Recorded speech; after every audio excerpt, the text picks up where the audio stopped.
C'est, comme vous l'avez rappelé, un monde de signes, de générations qui se reconnaissent entre elles, qui se signalent entre elles, qui ne sont pas nécessairement d'ailleurs désireuses d'être reconnues par les autres. Quand on voit d'ailleurs où ils taguent, c'est plutôt tourné vers eux et pas tourné vers les autres.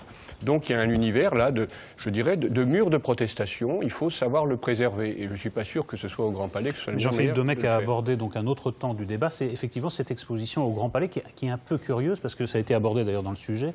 On passe d'un art sauvage à un art de commande, d'une pratique pour laquelle on a affaire à un commissaire, à une industrie pour laquelle on a affaire à une autre forme de commissaire. Avec un thème et un format imposé. J'ajoute une chose, c'est que l'État se prépare d'agréables moments. Vous venez de parler de commissaire, donc commissaire d'exposition, mais pendant ce temps-là, il y a les taggeurs qui passent devant la justice. Donc on va doucement rigoler. Jacques Brunstein, sur cet aspect. Moi, je trouve ce débat assez artificiel, parce que quand même, il faut y aller voir l'exposition. Elle est dans une galerie au premier étage du Grand Palais, une galerie en réfection qui est en parpaing. Le Grand Palais, Jacques, le Grand Palais. Oui, mais enfin, je vous signale qu'il y a déjà eu une exposition qui s'appelait Rue, qui prenait tout le Grand Palais. Donc, je veux dire, l'officialisation, elle a déjà eu lieu il y a 3-4 ans. On voyait dans le sujet Jacques Lang, on voyait Jacques Lang qui a fait cette même officialisation dans les années 80. On a donc, dans une salle, sur le côté, qui est en parpaing, qui est en réfection, on met 150 taggeurs d'un coup. Ça veut dire que, quelque part... Graffeur.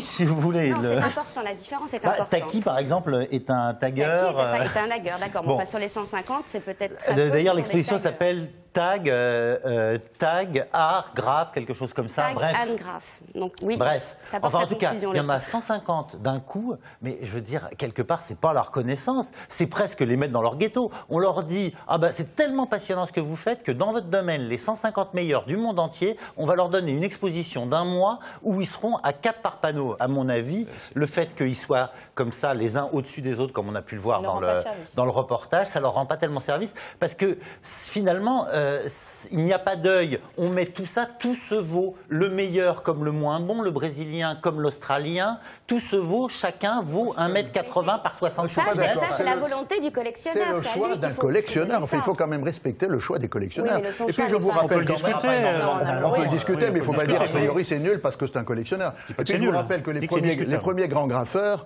Jean-Michel Baccat, qui sont dans tous les musées du monde. Futura 2000 est dans tous les musées du monde. C'est pas des œuvres de commande du Grand Palais ou d'un collectionneur. Mais alors, c'est pas du Grand Palais, c'est d'un collectionneur. Oui. C'est nous les collectionneurs qui faisons l'histoire de l'art. C'est nous. Il n'y a pas de collectionneurs, ce ne sont pas les musées qui font l'histoire de l'art. Or, que le Grand Palais ait eu l'intelligence de dire à un collectionneur qui a eu l'initiative, le courage, il l'a fait, il l'a payé, il l'a fait, c'est son choix, respectons-le, bon sang. Ce sont les collectionneurs qui font l'histoire de l'art. Je suis pour l'irrespect en art comme pour le reste. Jean-Philippe Domecq. Sur cette histoire de Grand Palais. Il avait envie que vous lui disiez que vous étiez d'accord avec lui, je crois. Non, pas forcément. Et pourquoi ne pas exprimer au Grand Palais? Enfin, je vous rappelle que c'est un lieu d'exposition, le Grand Palais. Ça n'est fait que pour ça. Alors pourquoi pas les graphes? Mais soyons sérieux. Idiote. Ça n'a pas le même retentissement que si c'était chez un collectionneur privé ou dans une galerie privée. Donc là, il y a quand même une confusion entre les domaines privés et publics. Mais le public est fait pour quoi? Le public, c'est nos employés, je vous rappelle. Donc le public, c'est nous. Hein, ça nous appartient, le Grand Palais. Je ne vois pas pourquoi un collectionneur ne pourrait pas exposer au Grand Palais des œuvres qu'il a choisies. Qu'est-ce que ça veut dire, le public? C'est quoi le public? On a le droit de réfléchir sur la façon dont il a mis en perspective. Moi, je suis tout à fait d'accord. Le street art, qu'il veut défendre, justement. Alors, comment en parler, comment le voir, si ce n'est justement au détour d'une rue, sur un pan de mur, etc. Comment bien l'exposer, comment bien bien l'exposer, je pense que justement, c'est tout le débat. C'est tout le débat. Et moi, je vais vous raconter une histoire très simple qui, au début où j'ai commencé, moi, ça fait 10 ans que je travaille avec les artistes de graffiti. J'allais régulièrement sur tous les terrains, voir où ils en étaient, ce qu'ils faisaient, suivre, prendre des photos, repérer, enfin m'intéresser, apprendre surtout. Et puis un jour, j'arrive sur un terrain et je vois par terre une plaque de métal qui est taguée The Key, qui est un artiste que je connais, qui est celui en fait qui m'a appris tout le graffiti et qui m'a appris à le comprendre. Et je vois cette plaque-là sur le terrain vague et je la trouve super magnifique. Je la ramène avec moi dans le métro, les gens me regardent, mais qu'est-ce que c'est? J'explique, je raconte, etc. J'arrive chez moi. 3 h du matin, j'avais la plaque en face. Je me dis non, vraiment, il faut que je l'accroche. Je l'accroche sur mon mur. Et là, accrochée sur mon mur, elle a perdu toute sa vie. Et je l'ai gardée au mur en me disant, voilà, il faut se souvenir qu'une œuvre qui a été produite dans un contexte particulier n'a pas besoin ou a besoin d'une scénographie toute particulière en galerie. D'où la problématique, comment est-ce qu'on représente le graffiti? Encore, personne n'a répondu à cette question-là et certainement pas le Grand Palais. Ça a apporté autre chose, mais pas comment expliquer ou comment représenter cet art-là. Alors, on est obligé, pour passer dans le milieu des collectionneurs et du marché de l'art, d'avoir des scénographies classiques avec des toiles, etc. Mais se sont déjà vendus des murs. Il y a déjà eu des expositions, les artistes ont débordé de la toile. Mais après, vous avez le côté commercial qui arrive. Moi, je suis pour dire qu'on passe par une voie plus ou moins obligatoire pour l'instant, pour après permettre aux artistes et aux galeries qui ont un tant soit peu de courage de présenter quelque chose de différent. Et c'est en ça que le graffiti est important aujourd'hui, c'est qu'à mon sens, il révise complètement l'histoire de l'art et le marché de l'art et la façon que l'on a de percevoir une œuvre d'art, un artiste, un support, un mouvement. Jean-Philippe Domecq, moi, mon moment préféré du sujet de Pierre Pochard, c'est quand un graffeur dit « Enfin, nous sommes reconnus et notre art devient institutionnel ». Moi, j'avoue que ce genre de réflexion me scie. Non, mais on tombe en plein dans le paradoxe de l'époque. C'est le fameux rapport entre subversion et subvention. Hein. C'est pour ça que l'exposition du Grand Palais pose un problème, là où la galerie ne pose pas de problème, justement, parce qu'il y a une façon, dans votre travail, d'essayer d'isoler une pièce, d'essayer de la montrer dans un certain contexte, de l'ajuster, etc. C'est la même chose que ce qu'a fait Dubuffet au niveau de l'art brut. Après tout, hein, c'est-à-dire comment exposer ces œuvres qui n'étaient pas conçues comme être des œuvres exposables, dont la plupart des artistes ne les vivaient même pas comme de l'art, plutôt quelque chose de cultuel, un culte intime, un mythe personnel, plutôt que de la culture.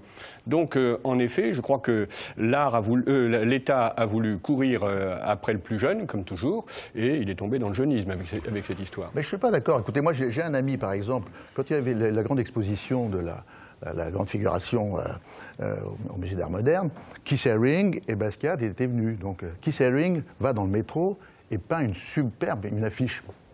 Oui. Bon. Elle était là dans le métro. Oui. 2 jours après, les types de la publicité arrivaient pour les recouvrir. Oui. Un de mes copains a passé une nuit entière à la découper, à la sortir, à l'emmener chez lui, ensuite à faire mettre sur toile. Elle est maintenant dans un musée. Il a sauvé une œuvre d'art. Ce n'est pas du tout la même chose que l'exposition du Grand Palais. C'est stupide de dire qu'il faut détruire un Keith Haring. Ce n'est pas du tout la même chose. C'est au contraire le travail de la galerie dont vous venez de parler. Voilà. Mais ce n'est pas le travail du Grand Palais que vous êtes en train d'où vient qu'on ne peut pas exposer des choses et pas d'autres? Messieurs, il y a une seule manière de vous mettre d'accord, c'est la synthèse de Nicolas Rey. D'où vient quelque chose qu'on ne peut exposer et pas d'autres? Vous avez raison, Éric. Monsieur a dit quelque chose de très juste tout à l'heure. Il a dit sur les graphes, il a dit s'ils restent sur les murs, ils vont être détruits. Moi, c'est ce que j'aime justement, c'est l'idée qu'ils vont être détruits. C'est l'éphémère. Parce que les mecs qui font ça, c'est du sans-filet. Comment dire, en langage de tennis, on dirait il n'y a pas de deuxième balle de service possible. Si tu veux, il y a erreur qui peut te prendre, il y a des flics qui peuvent t'embarquer. Il y a une question comme ça de risque. Et c'est ça qui est beau, c'est que souvent Jacques Bronstein, qui est parisien, c'est vrai, qui est branché, qui est un peu le must de l'underground et de la hype, de Technicar en passant par GQ, m'emmène dans la nuit jusqu'à l'aube. Et là, je vois sur un lieu de culte un sublime graphe. Je vois, et qu'importe si après c'est détruit, je l'aurais vu. Alors il faut laisser détruire l'histoire de l'art, les grandes fresques de la Renaissance. Exactement, parce que même nous, la Grèce, l'Égypte, les grandes fresques, surtout les restaurants. Parce que même nous allons devenir, c'est ma synthèse les amis, même nous allons devenir ce que nous étions avant de naître, à savoir rien, une sorte de sommeil profond. Alors on est là, on passe, on voit quelque chose, et ça s'arrête. Mais non, mais pas une toile, sauf que si une toile n'a rien à voir avec nos enfants se débrouilleront.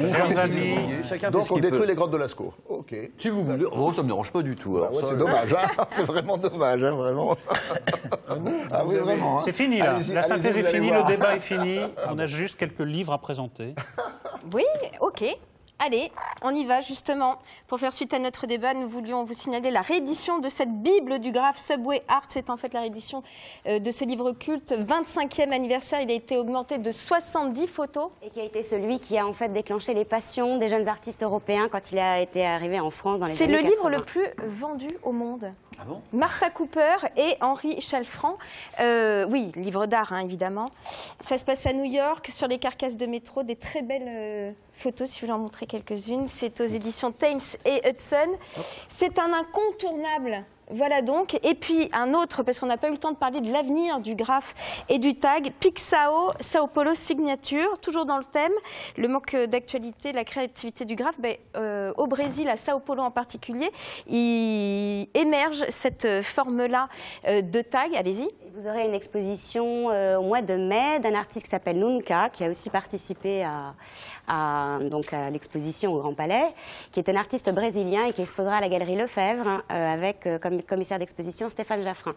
C'est rue du Faubourg Saint-Honoré. Alors, les Pixao, pour faire clair, sont des tags, des signes qui ont envahi les murs de Sao Paulo.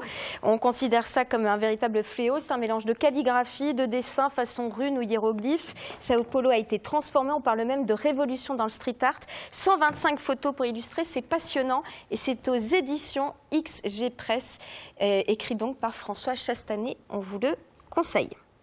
Chers amis, on se quitte pour aujourd'hui. On se retrouve demain dès 19h40.